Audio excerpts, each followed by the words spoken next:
Hey,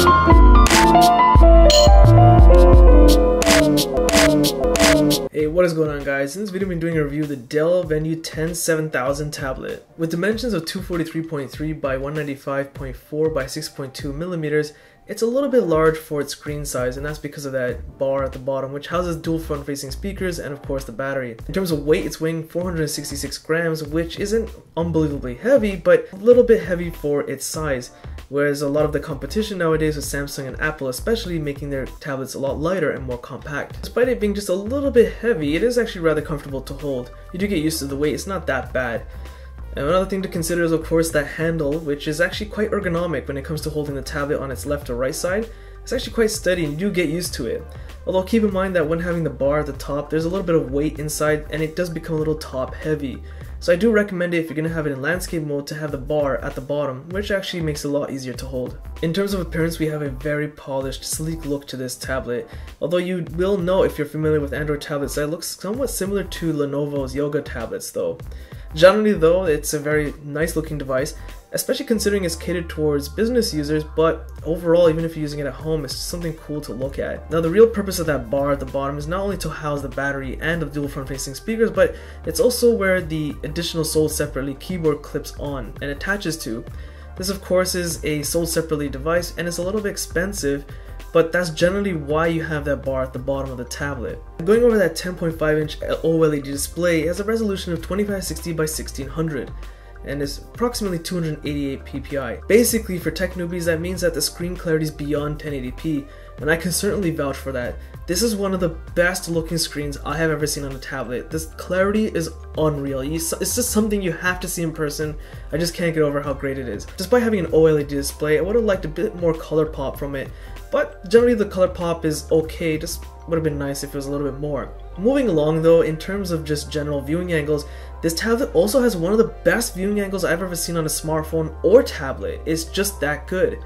Keep in mind though that if you're in a very bright atmosphere, like say for example you're outside, the screen can get quite reflective. You can get a lot of reflections in, which can kind of be annoying, but let's face it, you won't take a tablet outside that often anyway. Packed inside we have 2 gigs of RAM and the storage options of purchasing this with 16 or 32 gigs of internal storage. Either model comes with the option of having a microSD card slot inserted, because there's a microSD card slot which supports up to a maximum of 512 gigs of external storage. Pushing the performance inside is an Intel Atom quad-core processor at 2.33 GHz, and the GPU is an Intel HD GPU.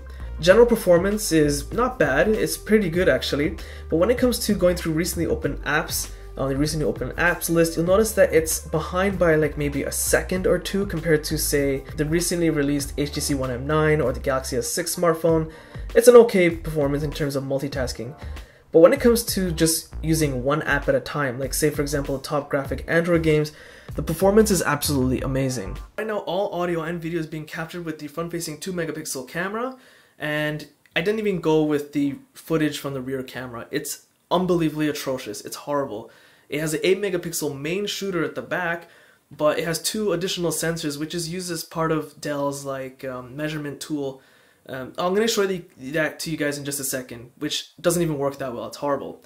But generally though, a front-facing camera is pretty important on a tablet, but the one on this tablet is terrible. It's pretty atrocious. I know video chatting on Android is never going to be as good as FaceTime anytime soon, but it's still pretty bad on this tablet. It's something I'll quickly mention to you guys. The reason there's 3 cameras in the back of this tablet is of course you can have special effects like DSLR background effects, which, well, doesn't work as well as say a mirrorless camera or DSLR camera, but it tries to mimic it if you want.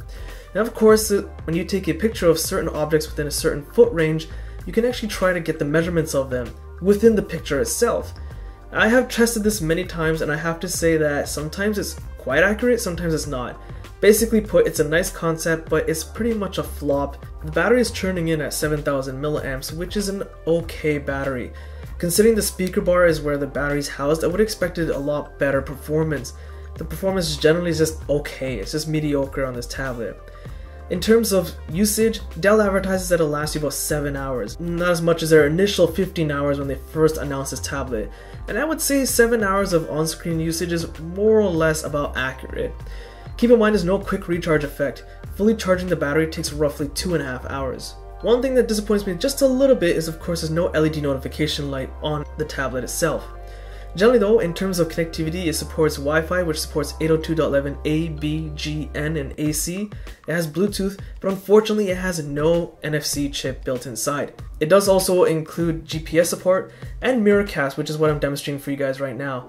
And the Miracast support works quite well, maybe by a second in delay. Okay, so at this point I'm going to do my speaker test, and I'm going to be playing this YouTube video for my channel. It's a review of the Galaxy S6. You can find a link to it in the video description. It's going to play on max volume. And basically the speakers on this device are in a rather unique position. They're here, dual front-facing speakers. Now this grill actually circles around to the back. And I noticed that even if I flip the tablet over, no matter what I do, the sound only actually travels from the front. So despite it having it going all the way around, as you guys can see, the sound only comes from the front. It's extremely loud for a tablet. It's quite impressive, but let me just give you guys a quick sample. The S5 has a micro SD card slot, the S6 doesn't, and of course the S5 has an accessible battery, whereas the S6 isn't. It's a unibody design. So to demonstrate how slippery the S6 is, I've actually placed the S5 at a disadvantaged position. So with my own ears, it's much easier to tell than through the camera microphone you guys are hearing it through, but the speakers on this thing are quite loud and quite impressive. Other exclusive features apart from the camera ones, which don't even work that well, is the My Dell app, which is basically a self-diagnostics hardware tool. You can basically do a full quick scan, or you can choose individual devices to scan and see if the performance is running correctly. There's also a Dell Cast app, which basically allows you to use your device as like a keyboard and mouse for your computer. However, this means you have to purchase a sold separately dongle, which is priced ridiculously at an expensive $80 per unit. And of course, there is this problem with the screen rotation.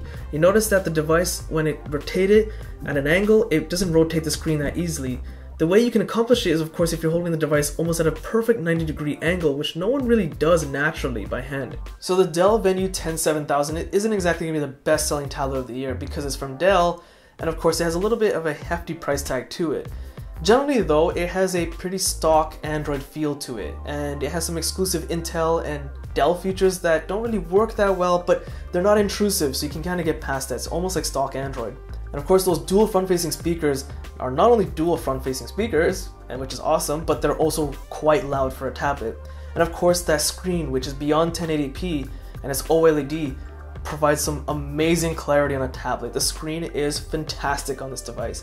This device is catered towards business users, but you can use it for home use because the gaming performance on it is pretty respectable on top of that.